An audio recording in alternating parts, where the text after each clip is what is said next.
నమస్తే. ప్రస్తుతం మనతో పాటు ప్రముఖ ఆధ్యాత్మికవేత్త, జ్యోతిష్య వాస్తు పండితులు బ్రహ్మశ్రీ డాక్టర్ గుండెపూడి శివ సుధీర్ శర్మ గారు మనతో ఉన్నారు. సో జూలై మాసంలో పరిస్థితి ఏ విధంగా ఉండబోతుందో గురుగారిని అడిగి తెలుసుకుందాం. నమస్కారం గురుగారు. శ్రీమాత్రే నమః. శ్రీ గురుభ్యో నమః. గురుగారు, జూలై మాసం విశేషంగా ఆషాఢ మాసం, కన్యా రాశి వారి పరిస్థితి ఎలా ఉండబోతుంది? పాజిటివ్గా ఉంటుందంటారా, నెగిటివ్గా ఉంటుందంటారా? ఎలాంటి పరిస్థితులు వీళ్ళు చూడబోతున్నారు? ఎలాంటి జాగ్రత్తలు తీసుకోవాలి? ముఖ్యంగా కన్యారాశి వారి విషయానికి వస్తే నిత్యనూతనంగా ఉండాలి అనేటువంటి ఆలోచన ఎక్కువ వీళ్ళకి. ఎప్పటికప్పుడు కొత్తగా ఉండాలి, వాళ్ళ ప్రజెంటేషన్ కూడా కొత్తగా ఉండాలి, అపీరెన్స్ కూడా కనపడటం కూడా కొత్త కొత్త బట్టలుగా కొనుక్కోవాలి, మంచిగా ఉండాలి.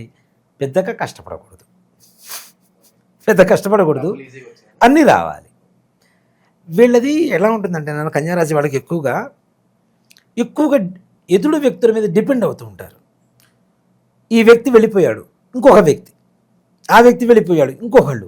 ఇక్కడ తల్లో తండ్రో భర్తో బాయ్ ఫ్రెండో ఎవరో ఒకళ్ళ మీద ఆధారపడుతూనే జీవనాన్ని గడపాలనుకుంటారు. పెద్దగా కష్టపడేటువంటి తత్వం ఎక్కువ, మొదలుపెట్టిన తొందరగా పూర్తి చేసేటువంటి లక్షణాలు తక్కువ. వీళ్ళకి మొదలు పెడతారు, ఇంకో దాని మీద వెళ్ళిపోతుంటారు, ధ్యాస మారిపోతుంటుంది, అది పూర్తి చేయరు. చివరికి వీళ్ళకి అన్నీ తెలుసు కానీ ఏమీ తెలియదు అనుకునేటువంటి ఒక పరిస్థితి ఉంటుంది. కానీ సెన్సిటివిటీ ఎక్కువ, ఎమోషన్స్ ఎక్కువ. తప్పు వాళ్ళదున్నా ససేమిరా వాళ్ళతో సారీ చెప్పించుకునేటువంటి వ్యక్తులు ఎక్కడ దొరకరు. అలాంటి లక్షణాలు ఉంటాయి. వాళ్ళ తప్పు అయినా ఎదురు వాళ్ళకి మాత్రం సారీ చెప్పరు తొందరగా. అప్పుడే వీళ్ళు ఈగో సాటిస్ఫై అవుతుంది. అంతే. ఎదురు వాళ్ళు చెప్పాలి, వీళ్ళు తప్పు చేశారు కదా, కానీ ఎదురు వాళ్ళు చెప్పాలి, చెప్పేంతగా కన్విన్సింగ్గా మాట్లాడతారు. అలాంటి లక్షణాలు ఎక్కువగా ఉంటాయి కన్యారాశి వాళ్ళకి. అలాగే జూలై మాసంలో కన్యారాశి వాళ్ళ విషయానికి వస్తే నిజంగా అదృష్ట యోగం పడుతోంది. విదేశాలకి మీ అమ్మాయినో, మీ కోడలనో, మీ కొడుకునో, మీ కూతురునో చుట్టానికి వెళ్ళాలి అనుకోండి, 100% వెళ్ళిపోతారు. టికెట్ కొనుక్కోవచ్చు అంటారా? అనుమానమే లేదు. వీసా ఆఫీస్కి వెళ్ళి నవ్వుతూ బయటికి రావాల్సింది తప్పితే పేలమొహం పెట్టుకుని బయటకు వచ్చేటువంటి పరిస్థితులు అయితే ఎక్కడా కనపడవు. అంత ఆనందదాయకంగా తప్పనిసరిగా సక్సెస్ఫుల్, అంతే, దాంట్లో అనుమానమే లేదు. అలాగే ఇంట్లో పెద్దల అనారోగ్య పరిస్థితి నుంచి ఆరోగ్య పరిస్థితి చక్కగా మెరుగుపడుతూ ప్రశాంతంగా ఉండేటువంటి పరిస్థితి. ఆర్థికంగా వీళ్ళు మట్టి పట్టుకున్న బంగారం అయ్యేటువంటి పరిస్థితి. తప్పనిసరిగా మంచిగా ఆర్థిక యోగం బాగా కలుగుతుంది. నిరుద్యోగులకు కూడా ఉద్యోగ యోగం మీరు ఊహించిన స్థాయిలో, ఇంకా ఓ మాట చెప్పాలంటే మీరు ఊహించనంత స్థాయిలో అని కూడా చెప్పుకోవచ్చు. అలాంటి మంచి ఉద్యోగం రాబోతోంది. ఉద్యోగం చేస్తున్నటువంటి ఉద్యోగస్తులు ఎవరైతే ఉన్నారో, ప్రమోషన్స్ కోసం వెయిట్ చేసేటువంటి ప్రభుత్వపరమైనటువంటి ప్రైవేట్ పరమైనటువంటి ఉద్యోగస్తులు ఎవరైతే ఉన్నారో వీళ్ళకి ప్రమోషన్స్ రాబోతున్నాయి. నిజంగా చెప్పాలి అంటే సాఫ్ట్వేర్ కంపెనీల్లో పనిచేసేటువంటి పిల్లలు ఎవరైతే ఉన్నారో వీళ్ళకి వేరే ప్రాజెక్ట్ వర్క్ మీద విదేశాలు పంపిస్తాం నెక్స్ట్ నువ్వే అని చెప్తూ ఉంటారు. తీరా వచ్చేసరికి ఎవరో వెళ్ళిపోతున్నారు, సంవత్సరాల తరబడి అలాగే ఉంటారు, వెళ్ళిపోతుంటారు. కానీ ఈ నెలలో వెళ్ళబోయేది మీరే, తప్పనిసరిగా, దాంట్లో అనుమానం ఏం లేదు. విదేశాల్లో అడుగు పెట్టవలసిందే, అక్కడ జీవితాన్ని కొనసాగించాల్సిందే తప్పనిసరిగా. అలాంటి యోగం కలుగుతోంది ముఖ్యంగా. అలాగే విద్యార్థులు, వీళ్ళు కూడా చదువుకున్న చదువు తప్పనిసరిగా వంటబడుతుంది, మంచి మార్కులు తెచ్చుకుంటారు. అలాగే ముఖ్యంగా ఈ ఇంట్లో పెద్దవాళ్ళ అనారోగ్య పరిస్థితి మంచి ఆరోగ్య పరిస్థితి మెరుగుపడుతుంటుంది. కానీ వీళ్ళ అనారోగ్య పరిస్థితి కూడా కొంచెం జాగ్రత్తగా చూసుకోవాల్సినటువంటి దాఖలాలు కనబడుతున్నాయి. ఆరోగ్యం కొంచెం సన్నగిలేటువంటి, వీళ్ళు కేర్ తీసుకోవడం, మంచి ఫుడ్ తినడం, ఇవన్నీ కూడా ముఖ్యంగా రక్త సంబంధమైనటువంటి హెల్త్ ప్రాబ్లమ్స్ వీళ్ళకి. అలాగే స్కిన్ పరమైనటువంటివి, చర్మ వ్యాధులు అట్లాంటివి ఉంటాం కదా, ఇట్లాంటివి కొంచెం జాగ్రత్తగా ఉండండి. వాటి వల్ల ఎక్కువ కాలం దీర్ఘకాలికంగా ఉండేటువంటి బీపీ, షుగర్లు, రక్త సంబంధమైనటువంటి ఇవే కదా. ఆడవాళ్ళకైతే థైరాయిడ్, అలాగే ఆడవాళ్ళకు ఉండేటువంటి గైనిక్ ప్రాబ్లమ్స్, ఇట్లాంటివి కూడా పెరగడానికి ఛాన్సెస్ ఉన్నాయి. కాబట్టి కొంచెం జాగ్రత్త వహించవలసినటువంటి పరిస్థితి ఉంది. మగవాళ్ళు కూడా ఎక్కువ టెన్షన్ పడకండి, బాగుండబోతుంది. కాబట్టి ఎక్కువ టెన్షన్ వల్ల, ఎక్కువ డిప్రెస్ అయిపోవడం వల్ల ఇట్లాంటి అనారోగ్య పరిస్థితులు కూడా సంభవించేటువంటి పరిస్థితులు ఉన్నాయి. కాబట్టి కొంచెం జాగ్రత్త వహించండి. అలాగే రియల్ ఎస్టేట్ రంగం వాళ్ళు, వీళ్ళకు కూడా విశేషమైనటువంటి యోగం కలగబోతోంది. ఈ నెల జూలై నెల ముఖ్యంగా గమనించుకోండి, మీరు ఎక్కువగా డబ్బులు సంపాదించడానికి అవకాశం కనబడుతుంది. కాబట్టి తగిన జాగ్రత్తలు తీసుకుంటే మంచిగా ముందుకు. సెకండ్ ఇన్కమ్ కూడా ఉంటుందంటారా? జనరేట్ అయ్యే అవకాశం ఉంటుంది తప్పనిసరిగా నాన్న. అంటే వృత్తి ప్రవృత్తి రెండు ఉంటాయి. రెండిటి ద్వారా కూడాను విశేషమైనటువంటి ధనయోగం కలిగేటువంటి అవకాశాలు ఉన్నాయి వీళ్ళకి. అలాగే ఎవరైతే విద్యార్థులు ఉన్నారో వాళ్ళకు కూడా మంచిగా మార్క్స్ వస్తాయి.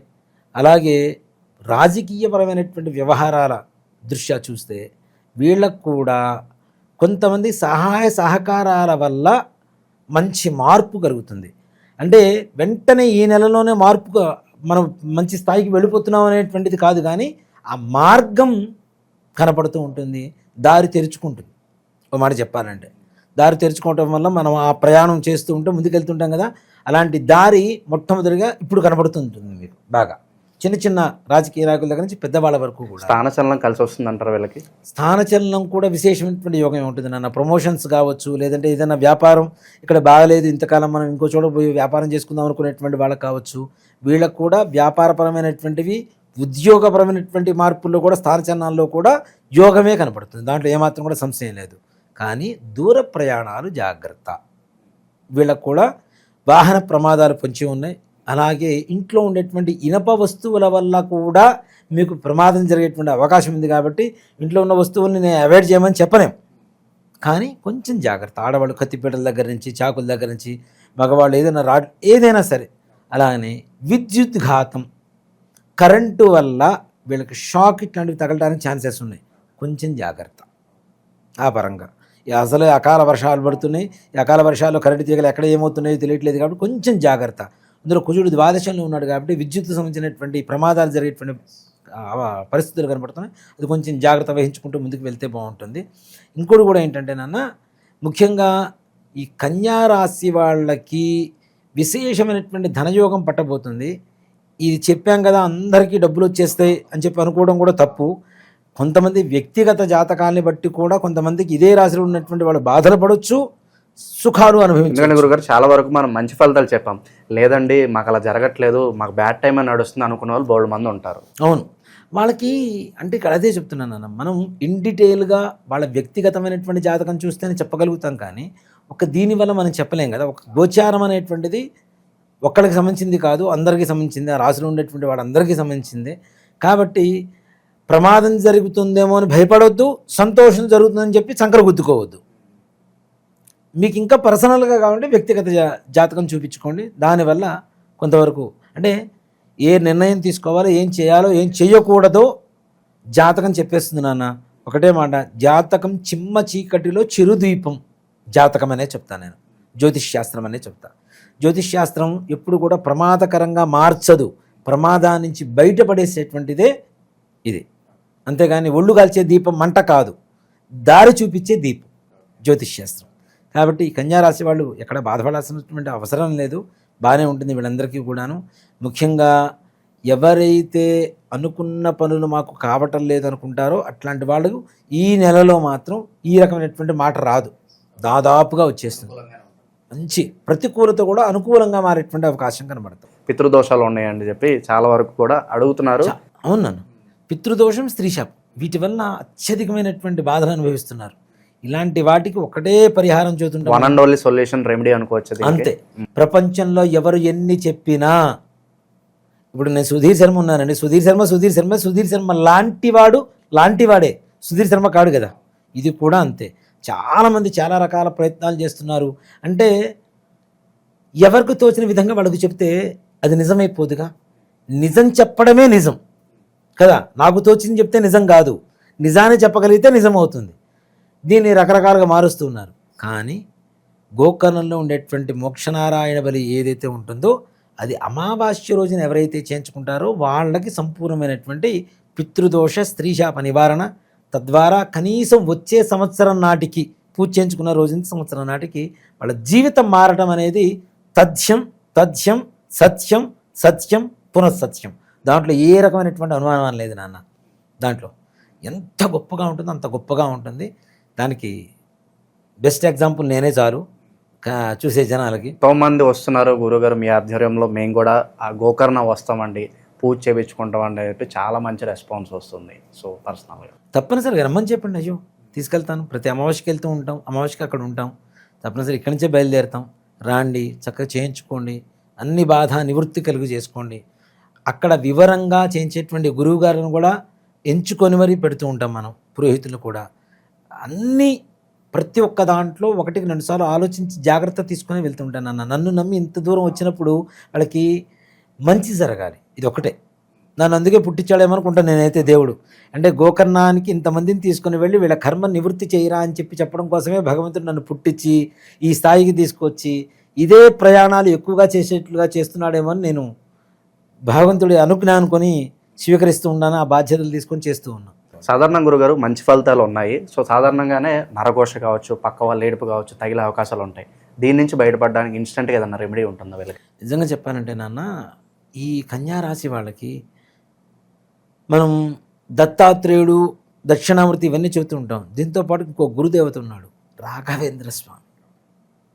ఆయన్ని పట్టుకోండి, ఉద్యోగం ఎలాంటి ఉద్యోగాలు వస్తాయో, ఎలాంటి రిజల్ట్లు వస్తాయో చూడండి ఒక్కసారి. ఏదన్నా శక్తివంతమైన ఆలయం సజెస్ట్ చేస్తారు వీళ్ళకి ఏదన్నా?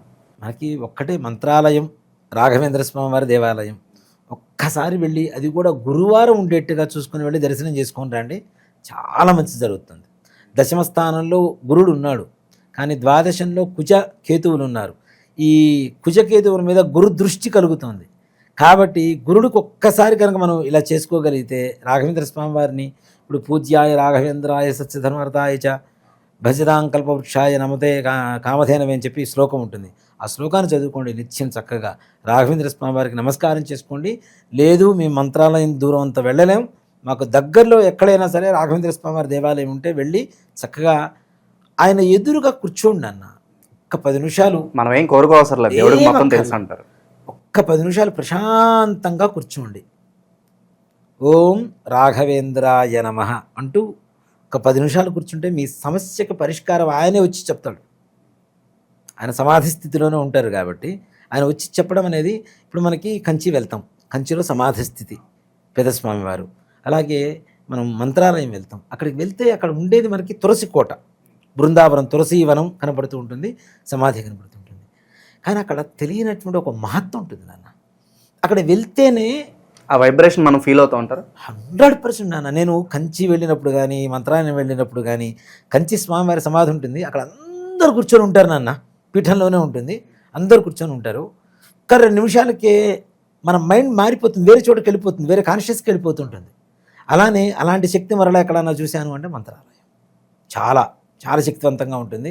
అందులో అదృష్టం ఏంటంటే నేను పంచాబీ కట్టుకొని పోతాను కాబట్టి ఒక చిన్న గుర్తింపు అనేది కలుగుతూ ఉంటుంది.